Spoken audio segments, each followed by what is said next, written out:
የማህፀን ችግር ያለባችሁ እናት ሴቶች በዚህ በኩል አላችሁ በርካታ ሴቶች እንጸልይላችሁ ሲባል 60 ሴት ከጉባኤ ወጥቶ ይመጣል። በጣም ገረመኝ።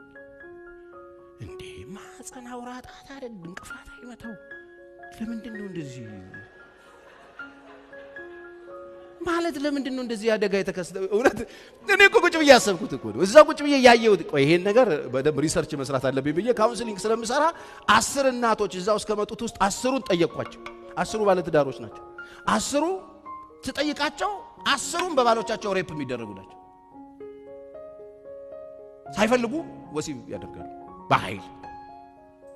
በኃይል ወንድ ልጅ ሚስቱን ሴክስ ያደርግ ወይም ወሲብ ሲፈጽም በጣም በሚያሳዝን ሁኔታ በኃይል ስለሆነ የተፈጸመው እዛ አካባቢ የመላጥ ነገር ይፈጠራል። ሲላጥ ይቆስል ይችላል፣ ኢንፌክሽን ሊሆን ይችላል፣ ልትታመም ትችላለች። ወይኔ እዚህ ጋር ይናሞኛል ዶክተርዬ አትልም። እኛ ሀገር ሴት የምትፈልገው በመገለጥ መዳን ነው። ጌታ ይግለጠኝ ነው የምትለው። እዛው ቁጭ ብላ በሽተኛ ትሆናለች፣ ካንሰር ደረጃ ይደርሳል። ምንድነው የዚህ ነገር ችግር? ስለዚህ እነዚህ ሰዎች ዘይት አይደለም የሰጠዋቸው፣ እነሱን ሐኪም ቤት የነዛ ሰዎችን ባሎች ጠርጬ ማሰልጠን ነበር የፈለኩት። የተወሰኑት መጡ። ስለዚህ እንደዚህ አይነት ችግሮች አሉ። አንደኛው ስጋዊ ነው ችግሩ ቤት ውስጥ ያለ። ይሄንን ነገር በእውቀት በስነ ስርዓት ቤተክርስቲያን ጋብቻ ትምህርት ታስተምራለች። አዎ በተለያየ ቤተክርስቲያን እንዳላችሁ አውቃለሁ። የምትማሩት ምንድነው የተማራችሁት? ምን አስተማራችሁ? ይሄንን ያስተማራችሁ ጎበዝ አገልጋይ አግኝቷችኋል? እርግጠኛ አይደለሁም። ምክንያቱም እኔ እንደማስተምር ያወቁ ፓስተሮች ሼማይዝሽም ቸሪዬ ግን አንተ ፈጣጣነህ ምናምን ያሉ። ምክንያቱም እነሱ አያስተምሩም ማለት ነው። ይሄን እንደ ነውር ይቆጥሩታል ማለት ነው። አይኑን ጨፍኖ ነው ማታ የሚያደርገው ማለት ነው። መብራት እያጠፋ ይሄ ብርሃን እግዚአብሔር በትዳር ውስጥ የሰጠው ነው ብለን የለ እንዴ? ጋብቻ ውስጥ የተሰጠ ነገር አይደል? እዚህ ጋር ዕውቀቱ ሰዱ። ተፈጥሯችሁ ልዩነቱን ወቁት። ሚስቶቻችሁን ወደ ትክክለኛው ነገር ለማምጣት ስራ ስሩ። የነሱንም ስሜት ጠብቁ። ዝም ብለ እየተናፈስክ መናፈሻ አይደለችም ጀርባ እየሰጣተኛ። ይሄ ቢሆን ፓስተር ቸር ይሄው እኮ ሁሉ አመት ኖርን። በቃ እየገደልካት ነው የኖርከው። ልክ አይደለህም። ንስሐ ግባ። ለዚህ ነው ማትስቅል ስታወራ። ለዚህ ነው የምትደብራት። አንተ ስትመጣ ደሞ መጣ ትላለች፣ ሲመሽ ደሞ መሸተለ ይደብራታል። ማታን እንዲጠሉ አታርጉ ባሎች። ስለዚህ ይሄ በጣም ትልቁ ኃላፊነትን መውሰድ ያለበት ባል ወንዶች ናቸው። ቤቱን መምራት፣ ቤተሰቡን መጠበቅ፣ ሚስቱን መጠበቅ፣ ሚስቱን መንከባከብ፣ ለሚስቱ ትሪት ማድረግ፣ ሚስቱን ስሜቷን መጠበቅ፣ መንከባከብ፣ ፍላጎቷን መጠበቅ አለበት። ብቻ ጡት መያዣ ስላየፍ ተረክ ስላልክ እየዘለልክ የምትሮጥበት አይደለም። ቆም በቃ ሮማንቲክ አድርገው። ጨዋታውን ውበት ስጥ። ምን ያጣድፋል? የልቴር አበዛውት። ስለዚህ ፕሊስ ይሄ ጤንነት አይደለም። በቃ ቤተክርስቲያን ሰው አላት አይደል? እኛ ዝም ብለን ፉዞ ነገር አይደለንም እንኳን ነን እንዴ? ቤተክርስቲያን መተን አለን በጸጋው ስሙ ብሩክ ይሁን እያለን ህይወታችንም ትዳራችንም ራሱ መዝሙሮቻችን ራሱ ምን ይዤ ልቅረብ በፊት ብቻ የሆነ ሆረር ነገር ዝም ብሎ ዲፕረስድ የሚያደርግ መዝሙር ከፍተን እንደዚህ ነው እንዴ ትዳራችን መሆን ያለበት?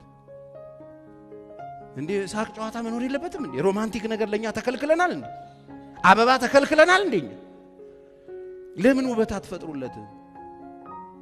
ለምን ጨለማ ታረጋዋለህ ህይወት? ለምን ሚስትህ እንድትስቅ ፍቃድ አትሰጣት? ለምን ዘና እንድትል ድል አትሰጣት? ለምቾት አትፈጥር? አንደኛው ችግር ይሄ ነው።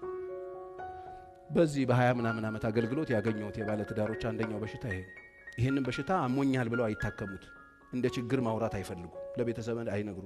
እኔ ትልልቅ ሰዎች ተጣልተው 40 ዓመት ልጅ ያላቸው ባልና ሚስቶች እንደው ብሎ ሽማግሌዎቹ አቀቷቸው እንዲስትና እንዴት ይገባበልና እንደው ዝም ብለ ይሄ ውስጥ ይሄን ነገር ብለው ጋበዙኝ። ሽምግልናው ላይ ቆየት ብሏልና ገባው እና ሽምግልናው እየተነገረ ነው። እናትየው አባትየው ብቻ ሰዎቹ ሽማግሌው ተለፍቷል። 4-5 ጊዜ ሽምግልና ተቀምጧል። ትልልቅ ልጆች ያሏቸው ሰዎች ናቸው።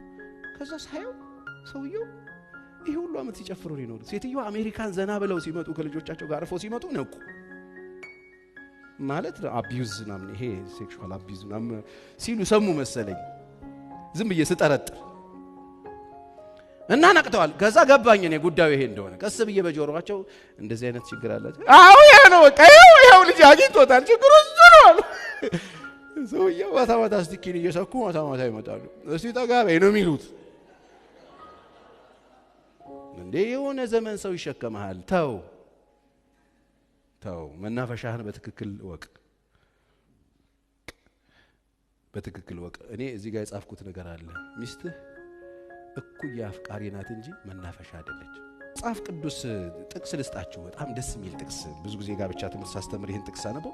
እውነት ግን መጽሐፍ ቅዱስ ላይ ነው የሚሉ ሰዎች አሉ። በሴክሹዋል ነገር ሰው እንዴት እንደሚዝናና እንደሚደሰትበት ነገር እንደሆነ ምሳሌ ምዕራፍ 5:15-19 ከጉድጓድ ውሃ ከምንጭህም የሚፈልቀውን ውሃ ጠጣ። ምንጮች ወደ ሜዳ ወንዞችም ወደ አደባባይ ይፈሳሉን? ለአንተ ብቻ ይሁን፣ ካንተ ጋር ላሉ እንግዶች አይሁን ይላል። አየህ፣ ይሄ ሚስት ብድር አይሰጥ። ሚስት ቆሎ አይደለም አታዘግን። ባልም እንደዛ። ምንጭ ብሩክ ይሁን፣ ከጉብዝና ሚስት ጋር ደስ ይበልህ። ምን ይበልህ? ደስ ይበልህ። ደስ እንድትሰኙ እግዚአብሔር ይፈልጋል። ዝም ብለን ደስ ቢለን እግዚአብሔር አይደብረው። ደስ ይበልህ። እንደ ተወደደችው ኋላ እንደ ተዋበች ሚዳቋ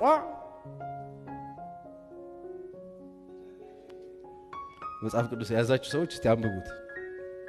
ምን ይላል? እንደ ተወደደችው ኋላ እንደ ተዋበች ሚዳቋ ጡቷ ሁሉ ጊዜ ታርካ፣ በፍቅሯ ሁሉ ጊዜ ጥገብ።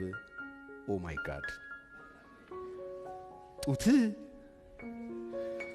ይሄ እግዚአብሔር ቃል። እግዚአብሔር በጣም ነው የሚደሰተው። በትዳራችሁ ደስተኛ ብትሆኑ፣ ብትደሰት፣ በሚስት ኢንጆይ ብታደርግ፣ በባልሽ ኢንጆይ ብታደርግ እግዚአብሔር ደስ ነው የሚለው።